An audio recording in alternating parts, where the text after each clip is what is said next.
2013년 8월 25일 아침 강원도 철원군 영동리 한탄강 나루터에 익숙한 뱃사공 김만식 노인은 평소와 같이 하루 일과를 시작했다. 그의 낡은 조각배가 아직 새벽 안개가 자욱한 수면 위를 미끄러지듯 나아갈 때 동물의 사체가 부패하는 특유의 역한 냄새가 갑자기 그의 코를 찔렀다. 주위를 둘러보던 그는 강가의 빽빽한 갈대숲 사이에 걸려 부풀어 오른 커다란 청백색 마대자루 하나를 발견했다.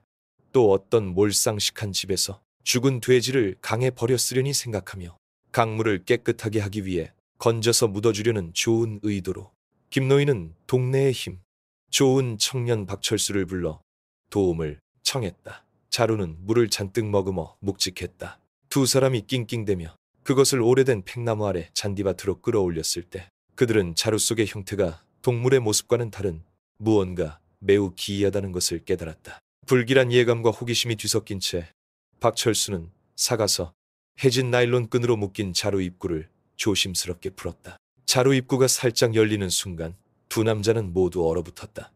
박철수는 비명을 지르며 뒤로 나자빠졌고 얼굴은 새하얗게 질려 있었다. 평생을 살아온 김노인 역시 온몸을 벌벌 떨며 그 자리에 못 박힌 듯 서 있었다. 고인물과 진흙탕 사이로 자루 안에는 엉겨붙은 검고 긴 머리카락과 부풀어 올라 형체를 알아볼 수 없게 변한 사람 얼굴의 일부가 보였다. 의심의 여지 없이 그것은 한 여성의 시신이었다. 끔찍한 소식은 신속하게 철원경찰서로 전달되었다. 사건의 중대성을 인지한 강원도 경찰청은 일시간도 채 되지 않아 형사과장 최광현 총경의 직접 지휘 아래 강력계 형사들과 과학수사팀을 현장에 급파했다. 현장은 즉시 수백 미터에 달하는 넓은 보안선으로 봉쇄되었다. 검게 그을린 얼굴과 날카로운 눈빛을 가진 베테랑 수사관인 최 총경은 각 부서에 감식 작업을 시작하라고 명령했다. 방호복을 완전히 갖춰 입은 5명의 현장 감식팀은 조용하고 전문적으로 작업을 시작했다. 아주 작은 단서 하나도 놓쳐서는 안 되었다. 한 감식관은 강둑 위에서부터 나루터 아래까지 여러 다른 각도에서 현장 전체를 신중하게 촬영했다. 다른 한 명은 줄자를 이용해 마대자루가 발견된 위치를 팽나무 물가 등 주변 고정물과 비교하여 정확하게 측정했다. 첫 번째 중요 증거물인 마대자루가 면밀히 검토되었다. 그것은 100kg 크기의 청백색 마대자루로 비교적 새 것이었다. 자루 입구를 묶는 데 사용된 끈은 농업에서 흔히 사용되는 종류의 파란색 나일론 끈이었다. 감식관은 조심스럽게 끈의 샘플을 잘라 별도의 증거물 봉투에 밀봉했다. 가장 어려운 작업은 현장에서의 시신 검시였다. 감식관들은 시신을 조심스럽게 자루에서 꺼내 깨끗한 비닐 시트 위에 눕혔다. 피해자는 여성으로 잠정적으로 50세에서 60세 사이 키는 약 155cm으로 추정되었다. 시신은 며칠 동안 물에 잠겨 있었기 때문에 부패가 심하게 진행된 상태였고 피부는 부풀어 오르고 여러 곳이 벗겨졌으며 비전문가들은 멀리 물러서야 할 정도로 지독한 시취를 풍겼다. 피해자가 입고 있던 옅은 꽃무늬의 낡은 리넨 잠옷은 진흙으로 뒤덮여 있었다. 과장님께 보고드립니다. 감식팀장 이민준 경정이 최 총경에게 다가와 말했다. 초동 검시 결과 시신은 약 4일에서 6일간 물에 잠겨 있었던 것으로 보입니다. 피해자의 얼굴과 머리 부위에서 다수의 피와 출혈이 발견되었습니다. 특히 아래 턱뼈 부위에는 둔기나 매우 강한 주먹에 의한 골절 흔적이 있으며 날카로운 흉기에 의한 상처는 발견되지 않았습니다. 피해자는 강에 던져지기 전에 이미 사망했을 가능성이 높습니다. 최 총경은 고개를 끄덕이며 움직이지 않는 시신을 깊은 생각에 잠긴 눈으로 바라보았다. 살인 후 시신 유기 사건이었다. 그는 범인이 신원 확인을 어렵게 하고 흔적을 지우기 위해 시신을 강에 던지는 등 상당히 치밀하게 계획했다고 확신했다. 그는 형사들에게 김노인과 박철수의 진술을 받았는지 물었다. 목격자들이 특별한 정보를 제공했습니까? 보고드립니다, 과장님. 그들은 최초 발견자일 뿐 추가 정보는 없습니다. 그들도 이 자루를 처음 봤다고 단언했습니다. 한 형사가 대답했다. 감식 작업은 3시간 이상 계속되었다. 마대자루 밧줄에서부터 현장의 흙, 물 샘플에 이르기까지 모든 증거물이 수집되어 신중하게 밀봉되었다. 피해자의 시신은 이후 정확한 사인을 밝히고 무엇보다 신원을 확인하기 위한 상세한 부검을 위해 특수 차량에 실려도 국립과학수사연구원으로 이송되었다. 영동리 파출소에 급히 마련된 현장 지휘본부에서 최 총경은 막 구성된 전담 수사팀의 핵심 멤버들과 긴급 회의를 주재했다. 현재 첫 번째 임무는 피해자의 신원을 확인하는 것입니다. 최 총경이 지시했다. 신원이 없으면 시작점도 없습니다. 수사팀은 즉시 강원도 및 인근 지역에서 지난 10일간 접수된 모든 실종자 신고를 전수조사해 주십시오. 특히 비슷한 인상착의를 가진 중년 여성 피해자에 주목해야 합니다. 그는 이 경정을 돌아보았다. 과학수사팀은 피해자의 지문을 채취하는 데 모든 노력을 집중해 주십시오. 시신의 상태 때문에 극도로 어려운 작업이라는 것을 알지만 이것이 우리의 가장 큰 희망입니다. 동시에 DNA 감정 수집된 섬유 및 진흙 감정을 진행하여 출처에 대한 단서가 있는지 확인해 주십시오. 또 다른 형사팀은 현장에서부터 한탄강 상류를 따라 수색하며 주민들에게 지난 며칠간 이상한 점을 발견했는지 탐문하는 임무를 맡았다. 이것은 모래사장에서 바늘 찾기 같은 일이었지만 수사에서는 어떤 가능성도 그냥 지나칠 수 없었다. 수사는 매우 긴박하게 시작되었지만 첫 단계부터 수많은 어려움에 부딪혔다. 수십 건의 실종 사건이 검토되었지만 피해자의 특징과 일치하는 사람은 없었다. 강둑을 따라 진행된 탐문 수사도 별다른 성과를 거두지 못했다. 강은 여전히 침묵하며 그 비밀을 감추고 있었다. 모든 희망은 이제도 국과수로 쏠렸다. 감정실에서 최고의 법의학 전문가들은 까다로운 문제에 직면해 있었다. 피해자의 열 손가락 끝 피부는 물속 환경에 의해 심하게 손상되어 주름지고 물집이 생겨 거의 형태를 알아볼 수 없었다. 통상적인 방법으로 지문을 채취하는 것은 불가능했다. 그들은 인내심과 절대적인 정확성을 요구하는 복잡한 기술을 적용해야 했다. 특수 화학약품으로 표피를 어느 정도 경화시키고 복원한 뒤 감식관들은 수술용 메스로 열 손가락 끝에 피부 전체를 살점으로부터 조심스럽게 벗겨냈다. 이 작업은 미세 수술과 같아서 작은 실수 하나만으로도 남아있는 희미한 흔적을 완전히 파괴할 수 있었다. 그 후 가장 경험 많은 감식관이 그 벗겨낸 피부를 마치 생체 장갑처럼 자신의 손가락 끝에 끼운 뒤 특수 용지에 천천히 조심스럽게 지문을 찍었다. 이 과정은 가능한 한 가장 선명한 이미지를 얻기 위해 수십 번 반복되었다. 하지만 얻어진 결과는 여전히 완벽하지 않았고 많은 융선이 끊어지고 희미했다. 최신 디지털 지문 스캐너가 동원되었다. 희미한 지문 이미지가 디지털화되자 전문가들은 그에 못지않게 세심한 작업을 계속했다. 그래픽 소프트웨어를 사용하여 끊어진 융선을 하나하나 연결하고 남아있는 특징점을 기반으로 지문의 전체 구조를 복원했다. 이 작업은 3일 밤낮으로 쉬지 않고 계속되었다. 마침내 28일 오후 컴퓨터상에서 완벽한 지문 한 세트가 성공적으로 복원되었다.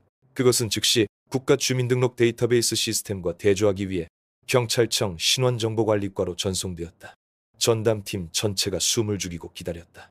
불과 15분 후 긴급 메시지가 도착했다. 최 총경의 휴대전화에서 메시지 알림음이 울렸다. 그가 열어 읽었다. 화면에는 그들이 며칠 동안 기다려온 정보가 있었다. 피해자 신원 확인됨. 박순자, 1964년 5월 12일생. 주소지 경기도 연천군 안평리 배마을. 사건의 첫 번째이자 가장 중요한 매듭이 풀렸다.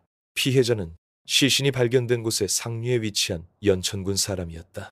이는 강의 흐름과 완벽하게 일치했다. 최 총경은 즉시 정예 수사팀을 소집했다. 모두 차에 타. 그가 강철 같은 목소리로 명령했다. 연천으로 가서 피해자의 집을 찾는다. 2대의 경찰차가 안평리 배마을의 한 단층 주택 앞에 조용히 멈췄을 때 밤은 막 내려앉고 있었다. 창문으로 새어나오는 노란 불빛은 안에 아직 깨어있는 사람이 있음을 보여주었다. 최광현 총경은 제복을 가다듬었고 그의 얼굴은 고도의 집중력으로 굳어 있었다. 그의 옆에는 전담팀의 가장 뛰어난 형사들과 수사관들이 있었다. 오늘 밤 그들의 임무는 피해자의 가족에게 접근하고 더 중요하게는 그녀의 가장 가까운 사람들, 즉 친구일 수도 있고 범인일 수도 있는 사람들의 반응을 관찰하는 것이었다. 최 총경이 철문을 가볍게 두드렸다. 몇 초 후 실내복 차림의 땅딸막한 중년 남성이 문을 열러 나왔다. 그는 피해자의 남편이자 사건 파일에 처음으로 등장한 인물인 최진석이었다. 안녕하십니까? 누구를 찾으십니까? 최진석이 놀란 듯했지만 침착함을 유지하며 물었다. 안녕하십니까? 저희는 강원도 경찰청 소속 경찰입니다. 최 총경이 신분증을 내밀었다. 박순자 씨와 관련하여 가족분들과 몇 가지 이야기하고 싶어서 왔습니다. 박순자 씨는 집에 계십니까? 최진석은 순간 당황한 기색을 보였지만 재빨리 감추었다. 안으로 들어와서 차 한잔 하시죠. 제 아내 말입니까? 집사람은 지금 집에 없습니다. 막내 아들 보러 남쪽으로 내려간 지 일주일쯤 됐습니다. 수사팀 전체가 거실로 들어섰다. 아내는 4살쯤 된 여자아이를 안고 있던 예쁜 젊은 여성이 황급히 일어섰다. 그녀는 피해자의 며느리인 김지은이었다. 경찰 제복을 보자 김지은의 얼굴은 즉시 창백해졌고 눈에는 역력한 공포가 드러났으며 아이를 다독이던 손도 무심결에 꽉 쥐어졌다. 이 반응은 최 총경과 형사들의 눈을 피하지 못했다. 김지은 씨, 박순자 씨의 며느리 맞으시죠? 최 총경이 물었다. 네, 접니다. 김지은이 떨리는 목소리로 대답했다. 마지막으로 시어머니를 본 게 언제인지 묻고 싶습니다. 김지은은 도움을 구하려는 듯 최진석 쪽을 힐끗 쳐다본 뒤 더듬거리며 대답했다. 네 어머니는 20일 일에 떠나셨어요. 20일 저녁이 마지막으로 뵌 거고요. 동생 보러 갔다가 여행도 하고 오신다고 하셨어요. 두 사람의 진술은 완벽하게 일치했지만 그 일치는 마치 미리 준비된 것처럼 보였다. 최 총경은 계속해서 그들의 심리적 약점을 파고들었다. 그날 이후로 가족들이 박순자 씨와 연락이 됐습니까? 이번에는 최진석이 대답했고 목소리는 여전히 태연한 척했다. 저희도 몇 번 전화해봤는데 안 되더라고요. 아마 놀러가서 번호를 바꿨거나 전화를 받기 곤란한 상황인가 봅니다. 원래 성격이 그래요. 어디 가면 방해받는 걸 싫어하거든요. 완벽한 시나리오 연락이 닿지 않는 여행간 아내이자 어머니. 하지만 이 시나리오에는 치명적인 허점이 있었다. 최 총경은 결정타를 날리기로 했다. 최진석 씨, 김지은 씨. 그가 목소리를 낮추고 각 사람의 눈을 똑바로 쳐다보며 말했다. 두 분이 방금 하신 말씀은 모두 거짓입니다. 안타까운 소식을 전하게 되어 유감입니다만 저희는 25일 아침 철원군에서 박순자 씨의 시신을 발견했습니다. 감정 결과 그녀가 살해당했다는 사실과 신원이 정확하게 확인되었습니다. 적나라한 진실이 거실 한가운데 폭탄처럼 터졌다. 김지은은 비명을 지르며 안고 있던 아이를 소파에 떨어뜨렸다. 그녀는 비틀거리며 뒤로 물러섰고 얼굴은 종이처럼 하얗게 질렸으며 온몸을 통제할 수 없을 정도로 떨었다. 반면 최진석은 충격을 받았음에도 불구하고 자신의 연기를 끝까지 이어가려 애썼다. 그럴 리가. 당신들 무슨 소리를 하는 거야? 내 아내가 살해당했다고 누가 아내를 죽였단 말이야. 그는 분노와 고통을 연기하려 했었지만 산전수전 다 겪은 최 총경의 눈에는 한 점의 슬픔도 보이지 않았다. 오직 발각된 자의 공황과 두려움뿐이었다. 그것이 바로 우리가 밝혀내야 할 점입니다. 최 총경이 단호하게 말했다. 그리고 두 분의 진술이 사실과 너무나 많은 모순점을 보이고 있기 때문에 이 집은 즉시 사건과 관련 있을 가능성이 있는 현장으로 지정됩니다. 모든 분들은 제자리에 계시고 임의로 움직이거나 어떤 물건에도 손대지 마십시오. 저희는 감식을 진행하겠습니다. 전담팀 지휘관의 결정은 공식적으로 두 부자를 피해자 가족에서 주요 용의자로 바꾸었다. 즉시 수사팀원들은 행동을 개시했다. 2명의 형사는 앞문과 뒷문을 지키라는 명령을 받았다. 다른 수사팀은 신속하게 주변으로 흩어져 가장 가까운 이웃들의 진술을 확보하는 등 주민 탐문 작업을 시작했다. 그들은 주민들이 마지막으로 박 씨를 본 것이 언제인지, 그리고 그녀가 남쪽으로 떠났다고 알려진 밤에 누군가 이상한 소리를 듣거나 특이한 점을 발견했는지 알아야 했다. 한편 최 총경과 감식팀장 이민준 경정은 집 전체에 대한 예비 관찰을 시작했다. 그들이 서 있는 거실은 의심스러울 정도로 깨끗했다.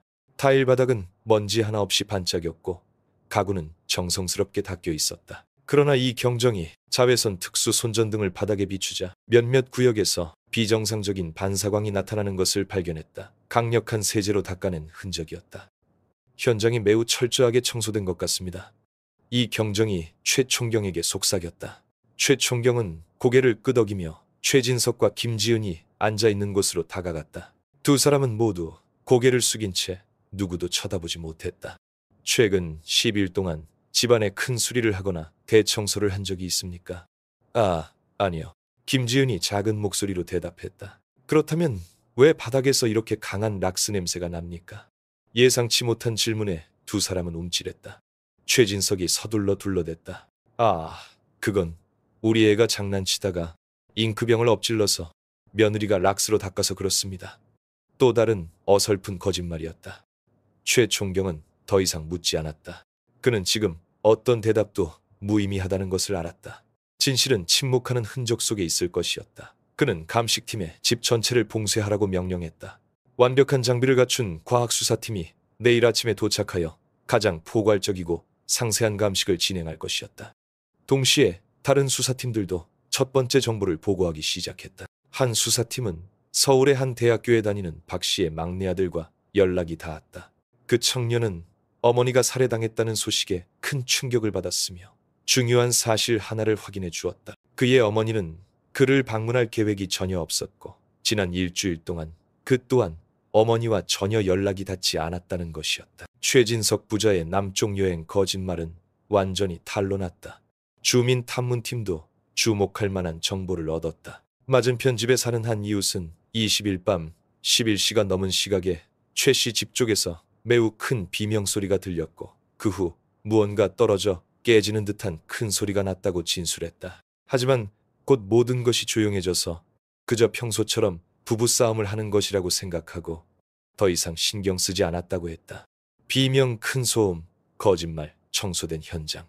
모든 단서들이 점차 하나로 꿰어 맞춰지며 평화로워 보이던 이 집에서 일어난 끔찍한 범죄의 그림을 그려내고 있었다. 시계가 밤 12시를 가리키자 최 총경은 두 용의자를 경찰서로 데려가 신문할 때가 되었다고 판단했다.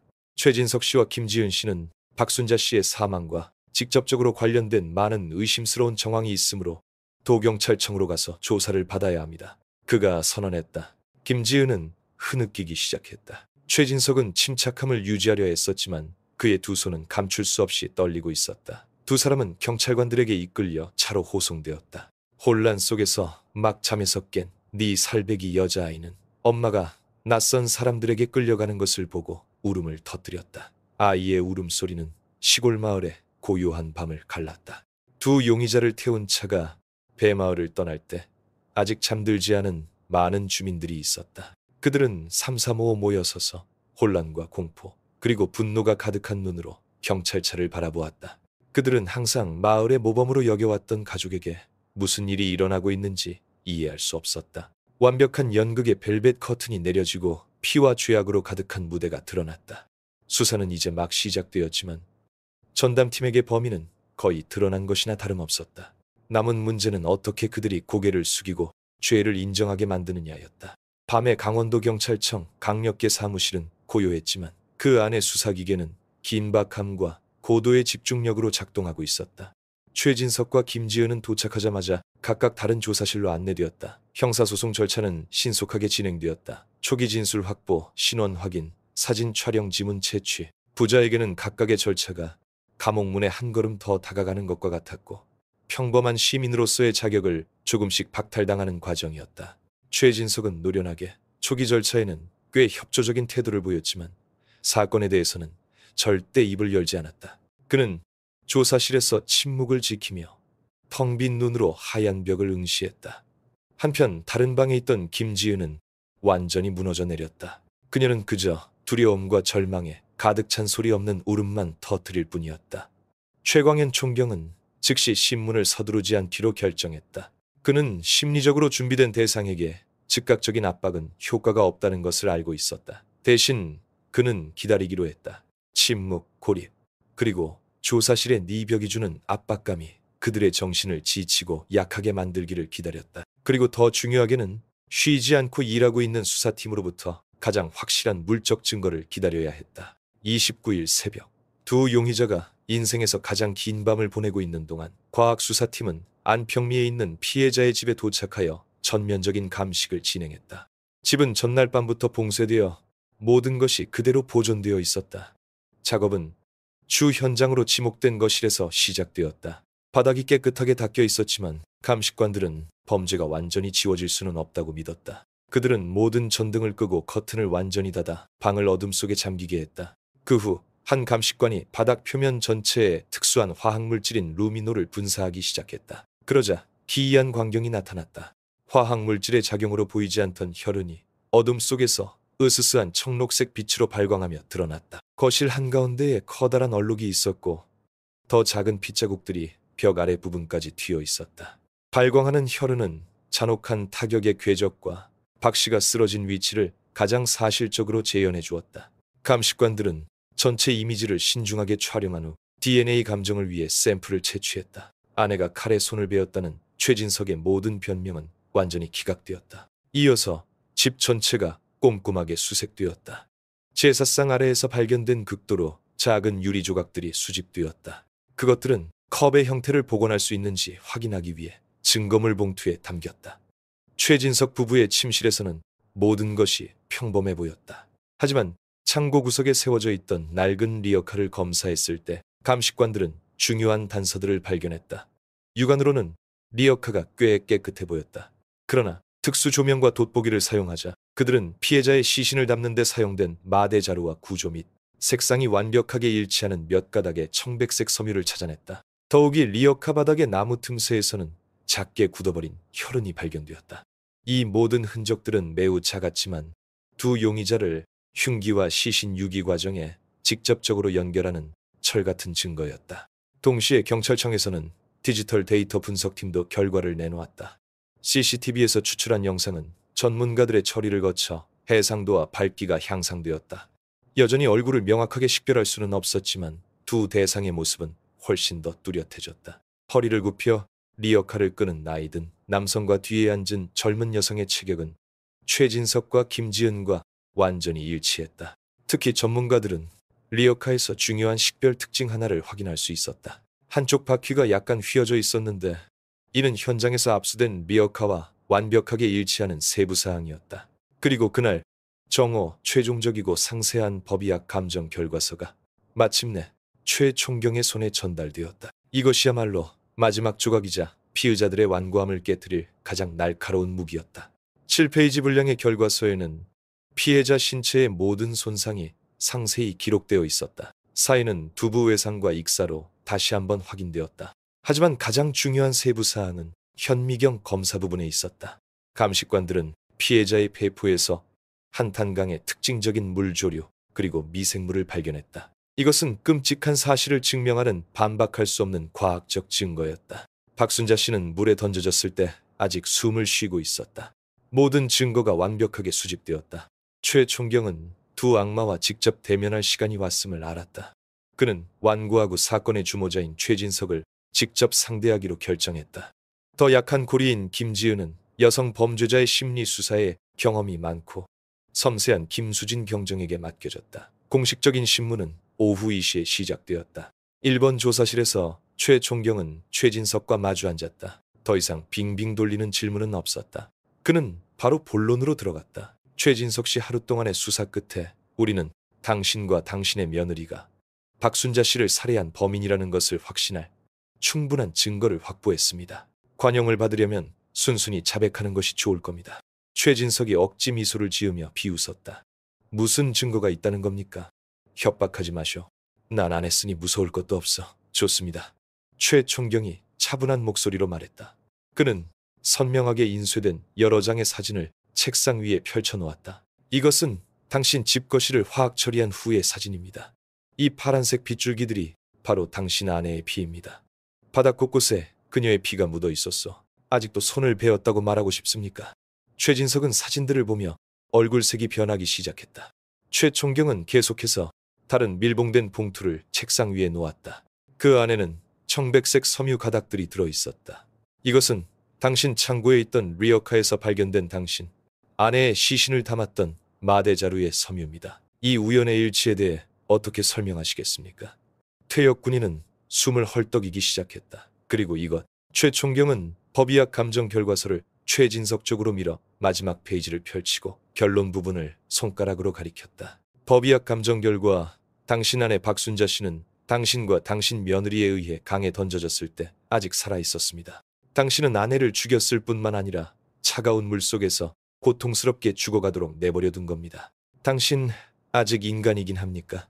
이 결정적인 심리적 공격은 강철 같아 보이던 남자의 마지막 약점을 정확히 찔렀다. 자신이 아직 살아있는 사람, 평생을 함께 살아온 아내를 물에 빠뜨려 죽였다는 생각은 그를 정말로 공황 상태에 빠뜨렸다. 그는 더 이상 완강한 태도를 유지할 수 없었다. 그는 고개를 푹 숙였고 두 어깨가 들썩였지만 여전히 침묵했다. 한편 이번 조사실에서 김경정은 전혀 다른 전략을 사용했다. 그녀는 어떤 증거도 제시하지 않았다. 그녀는 그저 거기에 앉아 김지은을 동정심 가득한 눈으로 바라볼 뿐이었다. 지은 씨, 그거 알아요? 김경정이 이야기를 시작했다. 오늘 아침에 우리가 당신 딸을 잠시 외가에 맡겼어요. 아이가 계속 엄마를 찾으며 울더라고요. 무슨 일이 일어나고 있는지 이해하기엔 너무 어리죠. 딸 이야기를 듣자 김지은은 다시 울음을 터뜨렸다. 저도 엄마예요. 김경정이 부드러운 목소리로 말을 이었다. 엄마가 자식에게 갖는 사랑이 얼마나 신성한지 이해해요. 지은 씨 딸 사랑하죠. 네, 네. 제 목숨보다 더 사랑해요. 김지은이 흐느꼈다. 그런데 왜 아이의 미래를 그런 막다른 골목으로 밀어넣는 거죠? 당신이 계속 침묵하고 범죄를 완강히 숨기면 아주 무거운 형량을 받게 될 거라는 거 알아요. 아이는 엄마 없이 자라게 될 거예요. 엄마가 비인간적인 살인자라는 수치심을 안고 살아가야 할 거고요. 그렇게 되길 원해요. 여성 수사관의 말은 김지은의 심장에 비수처럼 꽂혔다. 그녀는 눈물로 얼룩진 얼굴을 들어 애원하는 눈빛으로 김경정을 바라보았다. 제가 어떻게 해야 하죠? 진실을 말해요. 김경정이 단호하게 말했다. 오직 진실만이 당신의 영혼을 구원할 수 있고 당신에게 딸에게 돌아갈 수 있는 작지만 소중한 기회를 줄 수 있어요. 누가 진짜 주모자인지, 누가 당신 시어머니에게 잔인한 손을 댔는지 우리에게 말해줘요. 우리에게 협조해요, 지은 씨. 그게 당신과 당신 딸을 위한 유일한 길이에요. 김지은의 마음속 마지막 방어벽이 완전히 무너졌다. 그녀는 더 이상 숨길 이유가 없었다. 한쪽에는 죄 많은 시아버지, 다른 한쪽에는 어린 딸의 미래. 그녀는 자신의 선택을 했다. 진실을 말해요. 그게 당신과 당신 딸을 위한 유일한 길이에요. 김수진 경정의 말은 강압적인 신문이 아니라 이미 극도로 약해져 있던 김지은의 방어벽을 완전히 무너뜨린 진심 어린 조언과 같았다. 젊은 여성은 책상 위로 머리를 숙였고 두 어깨가 심하게 떨렸다. 몇 분간 침묵이 흘렀고 점차 커지는 흐느낌만이 방을 채웠다. 마침내 목매인 울음 사이로 그녀는 고개를 들고 눈물 젖은 눈으로 여성 수사관을 똑바로 바라보았다. 그녀는 자신의 선택을 내렸다. 제가 다 말할게요. 전부 다 말할게요. 그녀가 쉰 목소리로 속삭였다.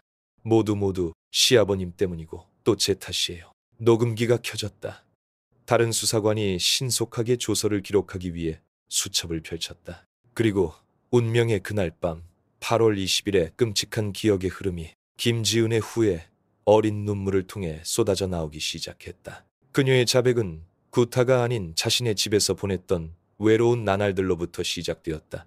그녀는 멀리 돈 벌러 간 남편에 대해 한창 나이의 여성이 느끼는 공허함과 일상적인 욕망에 대해 이야기했다.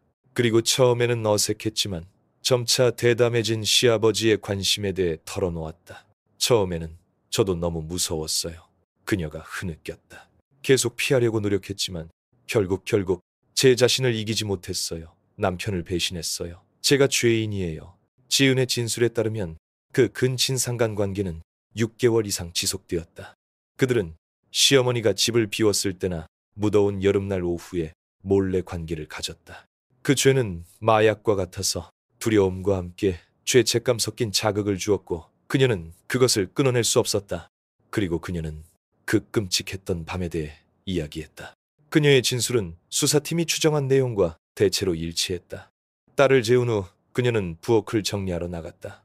최진석은 그때 거실에서 TV를 보고 있었다. 그녀가 지나갈 때 그가 그녀를 끌어당겼고 그들은 거실에서 욕망을 참지 못했다. 바로 그때 어머니가 깨셨어요.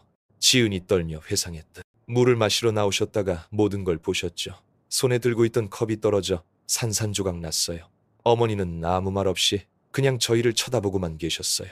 그때 어머니의 눈빛을 전 평생 잊지 못할 거예요. 고통과 경멸이 뒤섞여 있었죠. 그러다 소리를 지르셨어요. 그녀는 그 순간을 다시 떠올리고 싶지 않은 듯 눈을 질끈 감았다. 어머니의 비명소리에 아버님이 겁을 먹으셨어요. 그는 아무 말 없이 그러더니 어머니의 얼굴을 그대로 주먹으로 쳤어요. 아주 강한 주먹이었어요. 어머니는 쓰러지면서 머리를 바닥에 부딪혔고 입에서 피가 흐르기 시작했어요. 그때 그분은 돌아가셨나요? 김경정이 여전히 침착한 목소리로 물었다. 저희는 돌아가셨다고 생각했어요. 지은이 격렬하게 고개를 저었다.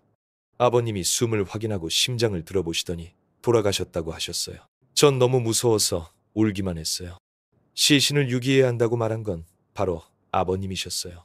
발각되면 둘 다 감옥에 가야 한다고 하셨죠. 전 감옥에 가기 싫었어요. 딸이 너무 어려서 그래서 동의했어요. 시신 유기의 전 과정은 그녀의 떨림 속에서 상세하게 진술되었다. 그녀는 최진석과 함께 힘들게 박 씨의 시신을 돼지 사료를 담던 마대 자루에 넣었던 일을 이야기했다. 그녀는 시어머니의 몸에 닿았을 때의 차갑고 축축한 감각을 기억했다. 그녀는 최진석이 파란색 나일론 끈으로 자루 입구를 단단히 묶는 것을 도왔던 일을 이야기했다. 그 다음에 아버님이 리어카를 끌고 오셨어요. 그녀가 계속했다. 저희 부자는 함께 자루를 리어카에 실었어요. 아주 무거웠어요. 저희는 누가 볼까봐 마을 뒤편의 샛길로 리어카를 끌고 갔어요. 그날 밤은 달도 없었고 칠흑같이 어두웠어요. 오직 리어카 바퀴의 삐걱거리는 소리와 들판에서 오는 개구리 소리뿐이었죠. 1km쯤 갔을 때 한탄강변에 도착했어요. 저희는 함께 자루를 물속으로 밀어 넣었어요. 자루는 즉시 가라앉았죠. 그리고 저희는 서둘러 집으로 돌아왔어요. 집에 돌아와서는 뭘 했죠? 아버님이 저에게 걸레와 락스를 가져오라고 하셨어요. 직접 거실의 핏자국을 깨끗이 닦으셨죠. 깨진 컵 조각도 전부 주워서 봉투에 담아 다음날 버리셨어요. 그는 제게 누가 물으면 어머니가 막내 동생 보러 남쪽으로 가셨다고 말하라고 시키셨어요. 우리 둘이 똑같이 말하면 아무도 의심하지 않을 거라고 하셨죠. 거의 이 시간에 걸친 자백은 사건의 모든 진실을 드러냈다. 지은의 모든 말은 녹음되고 꼼꼼하게 기록되었다. 진술을 마친 후 그녀는 기진맥진했음에도 불구하고 조서 전체를 다시 읽고 떨리는 손으로 그 위에 서명했다. 그 얇은 종이 한 장은 한편으로는 그녀의 범죄에 대한 증거였지만 다른 한편으로는 고통받는 죄, 많은 여성의 양심에 대한 유일한 해방구였다. 김지은의 자백을 확보하자마자 최 총경은 결정적인 순간이 왔음을 알았다. 그는 조서사본 한 부를 손에 들고 김경정과 함께 최진석의 조사실로 향했다. 퇴역군인은 여전히 완고하고 고집스러운 표정으로 앉아 있었다. 그는 자신이 침묵하기만 하면 경찰이 자신을 기소할 충분한 증거를 갖지 못할 것이라고 믿었다. 그는 자신의 유일한 동맹이 완전히 무너졌다는 사실을 전혀 알지 못했다. 조사실 문이 열렸다. 최 총경이 들어섰고 김경정이 뒤를 따랐다. 그는 아무 말 없이 책상 앞으로 다가가 최진석 앞에 서류 뭉치를 세게 내려놓았다. 첫 페이지에는 아직 잉크도 마르지 않은 김지은의 서명이 있는 자필 진술서가 있었다. 읽어보시겠소? 최 총경이 얼음장처럼 차가운 목소리로 물었다. 당신 며느리, 당신 애인, 당신의 공범인 김지은이 두 사람의 모든 범죄 행위를 자백했소. 그녀는 불륜관계에서부터 당신이 아내를 살해한 방법, 그리고 두 사람이 함께 그녀의 시신을 한탄강에 유기한 방법까지 전부 다 이야기했소. 최진석은 고개를 숙여 종이를 보았다. 그는 글자들을 빠르게 훑어보았다. 그는 자신의 이름, 아내의 이름, 며느리의 이름을 보았다. 그는 주먹질에 대해, 마대 자루에 대해, 리어카에 대해 읽었다. 종이 위의 글자 하나하나가 그의 완고함에 밝히는 칼날 같았다. 그리고 그가 마지막 페이지에서 김지은의 떨리는 서명을 보았을 때 그가 애써 쌓아올린 강철 같은 방어벽은 산산조각 났다. 완고하던 그의 얼굴은 갑자기 변했고 그의 눈은 놀라움으로 커졌다가 이내 배신당한 자의 분노와 씁쓸함으로 바뀌었다. 그의 숨이 가빠졌고 두 손은 주먹을 꽉 쥐어 손등에 푸른 힘줄이 솟아올랐다. 그는 자신이 가장 믿었던 사람 율리를 무시하고 차지했던 그 여인, 가장 끔찍한 비밀을 함께 나눈 그 사람이 가장 먼저 자신에게 등을 돌릴 줄은 상상도 못했다. 조사실의 침묵은 이때 수천 마디의 질문보다 더 무거웠다. 그것은 막다른 골목에 몰려 혼자 남았음을 깨달은 맹수의 침묵이었다. 조사실의 침묵은 숨 막힐 듯 무겁게 내려앉았다. 김지은의 떨리는 글씨가 적힌 얇은 종이는 차가운 철제 책상 위에 놓여 있었지만 그 무게는 천근만근 같아 퇴역군인 최진석의 마지막 강철 같은 의지를 완전히 짓눌렀다. 그는 며느리의 서명을 뚫어지게 쳐다보다가 천천히 고개를 들어 최광현 총경과 시선을 마주했다. 완강함은 사라지고 그 자리에는 지친 기색과 체념, 그리고 숨기지 않는 분노가 자리했다. 그는 자신의 범죄가 드러난 것에 분노한 것이 아니라 자신이 믿었던 공범에게 배신당해 나락으로 떨어진 것에 분노했다. 멍청한 년. 그가 이를 악물고 갈라진 목소리로 으르렁거렸다. 그년이 다 풀었는데 더 이상 뭘 숨기겠소. 그것은 뉘우침에서 나온 자백이 아니었다. 그것은 게임에서 진 패배자의 인정이었다.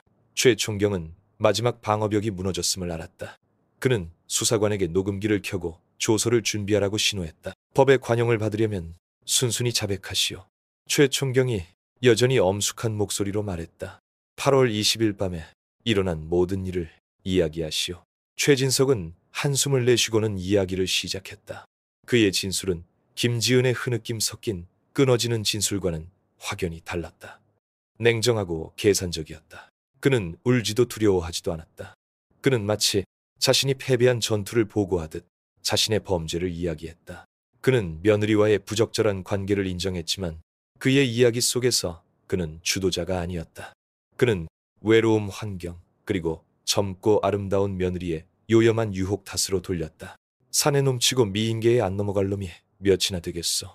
특히나 마른 장작 옆에 불씨가 오래 있으면 불이 붙는 법이지. 그는 마치 그것이 자신의 잘못된 선택이 아니라 필연적인 법칙인 양 뻔뻔하게 말했다. 그는 운명의 그 밤, 그가 재수 없는 밤이라고 부른 그 밤에 대해 이야기했다. 그는 얇은 잠옷차림의 김지은을 보고 자신을 주체하지 못했음을 인정했다. 하지만 박 씨에게 현장을 들켰던 대목에 이르자 그의 말투는 원한으로 가득 찼다. 돼지 없다는 소리를 지르더군. 집안일은 집안에서 조용히 해결해야지 온 동네방네 떠들고 싶었나 봐. 나를 진흙탕에 처박고 싶어하니 나도 더 이상 잃을 게 없었지. 그는 아내를 때린 사실을 인정했다.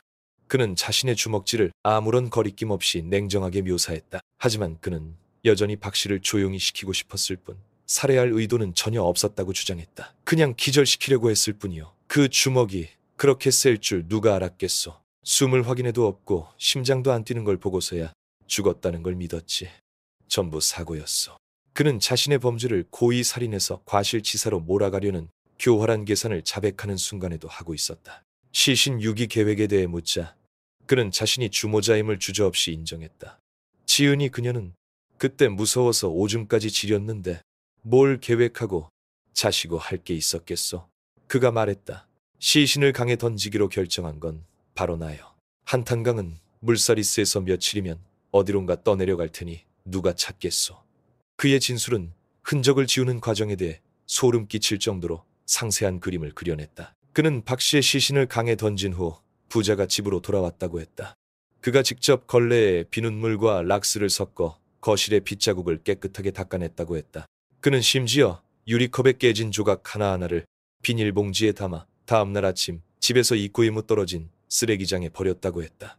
리어카도 그가 깨끗하게 닦았다. 모든 행위는 계산적이고 침착하게 공황 상태에 빠진 범죄자의 행동과는 전혀 다르게 이루어졌다.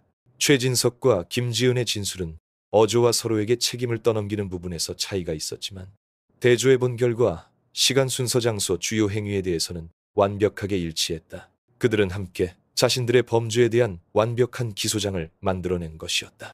전담팀은 필요한 모든 것을 확보했다.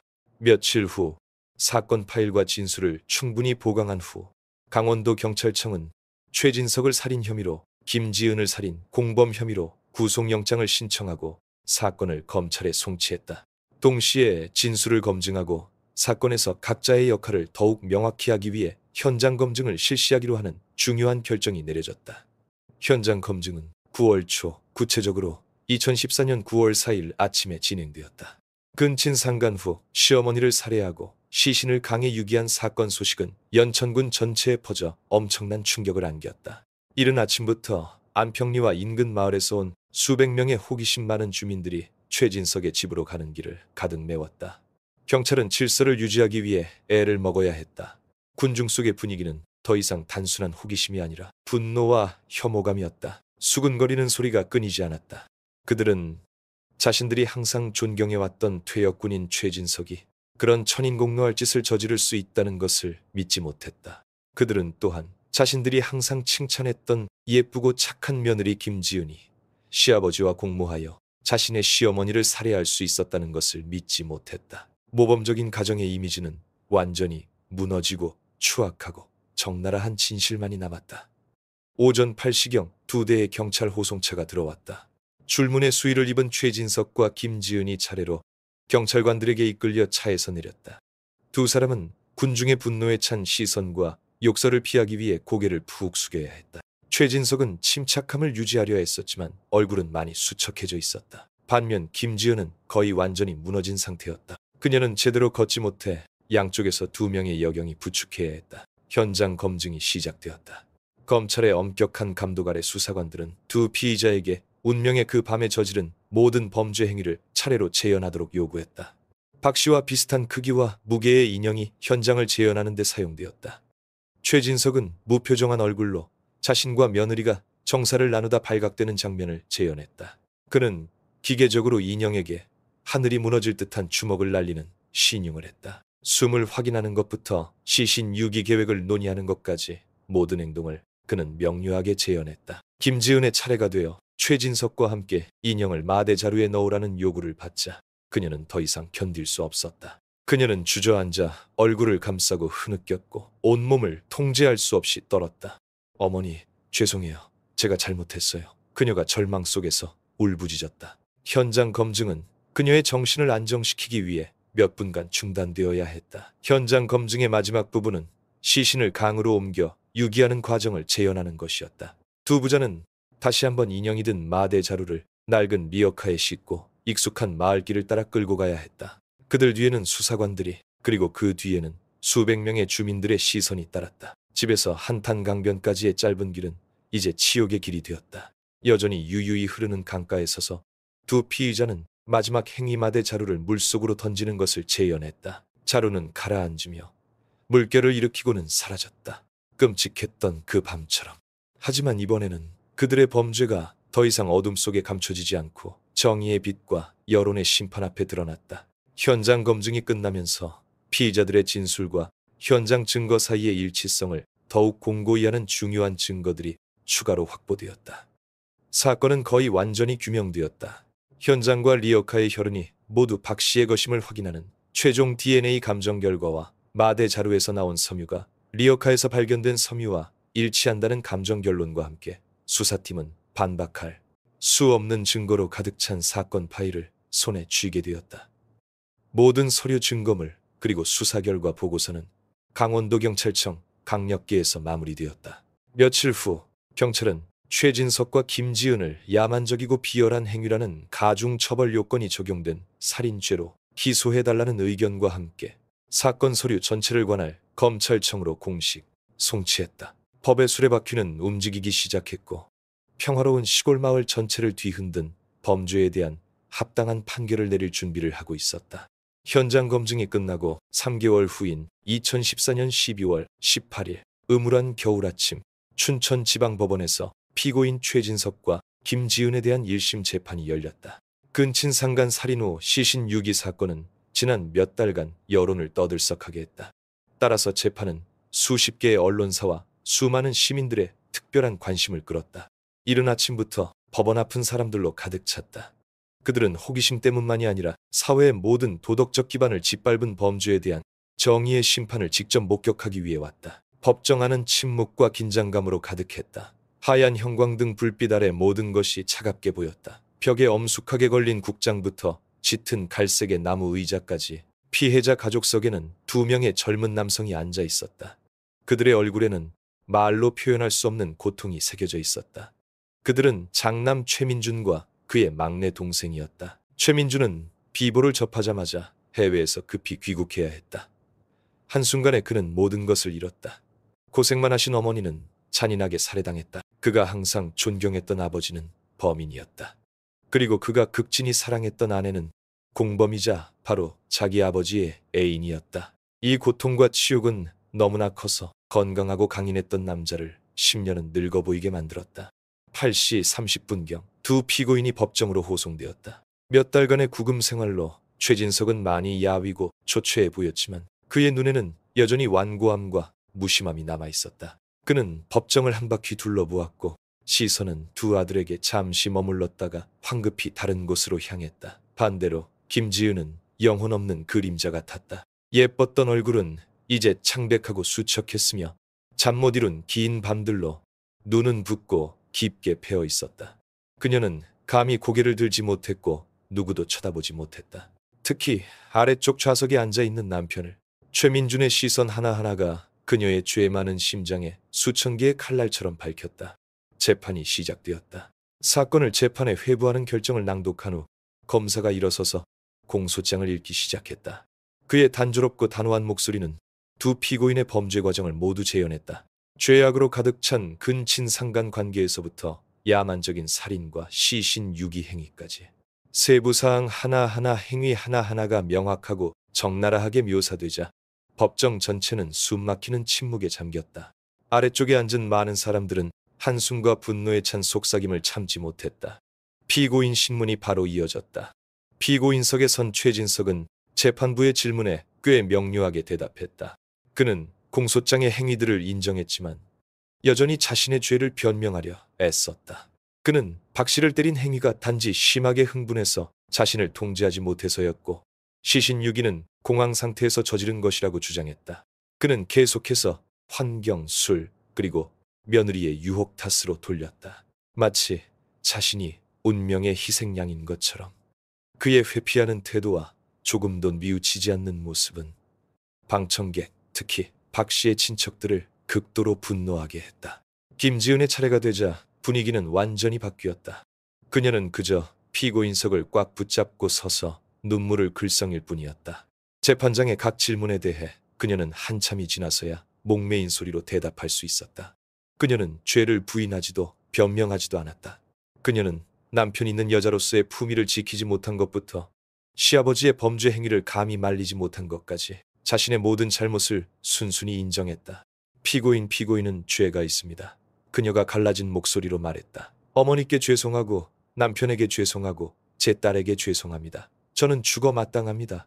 재판장님, 제가 저지른 용서받을 수 없는 잘못을 갚을 수 있도록 가장 엄한 벌을 내려주십시오.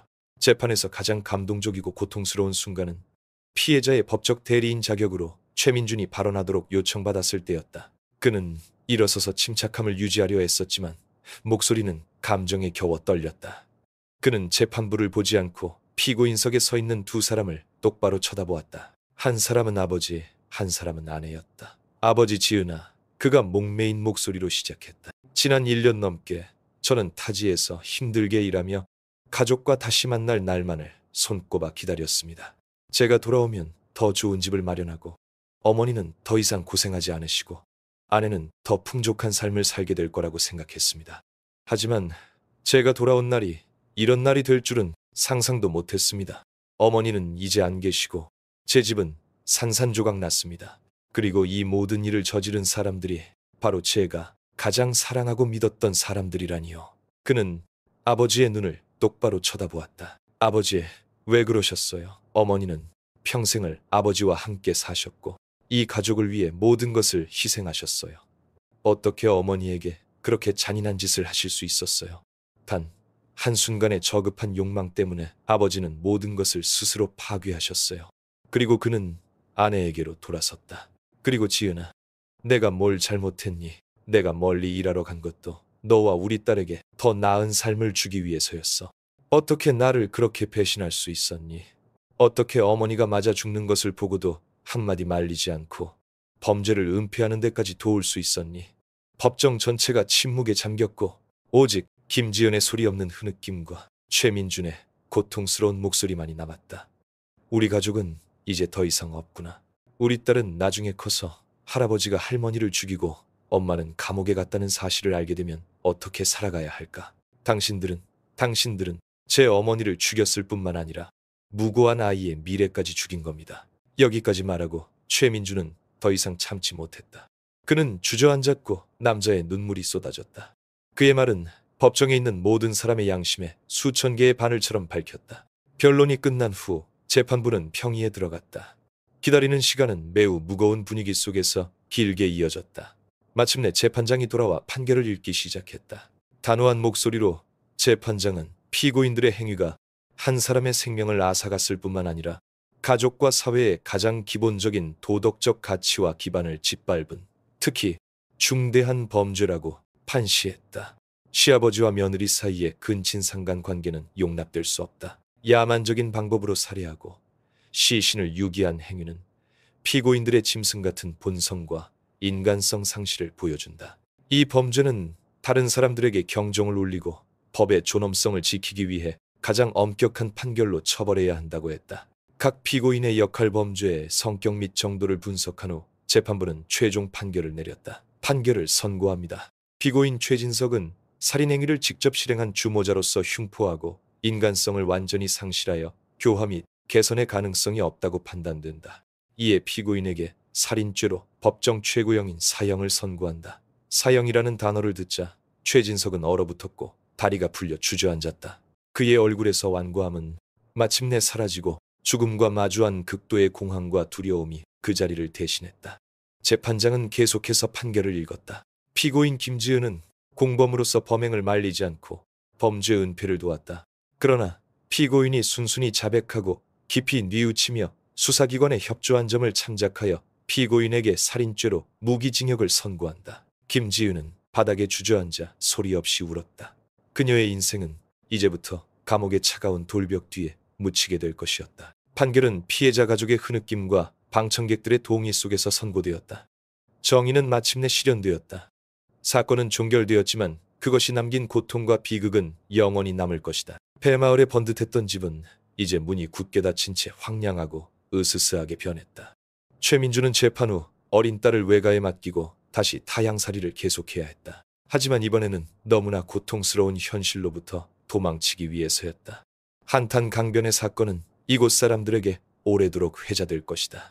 기이하고 소름 끼치는 사건 때문이 아니라 욕망과 배신이 가진 끔찍한 파괴력에 대한 값비싼 경고로서, 그것은 잘못된 관계 하나 숨길 수 있을 것 같았던 불륜 행위 하나가 가장 참혹한 비극을 낳고 평범한 사람들을 악마로 만들며 화목한 가정을 혈연돌이 그리고 미래까지 모두 묻어버리는 무덤으로 만들 수 있다는 것을 보여주었다. 여러분은 지금 어디에서 이 이야기를 듣고 계신가요? 오늘 제가 들려드린 이야기는 어떠셨나요? 여러분의 생각을 댓글로 알려주세요. 언제 어디에 계시든 늘 평안하고 행복하시길 진심으로 기원합니다. 그리고 혹시 여러분에게도 나누고 싶은 특별한 이야기가 있다면 주저하지 마시고 저희에게 들려주세요. 모두와 함께 듣고 싶습니다. 여러분의 소중한 이야기도 기다리고 있겠습니다.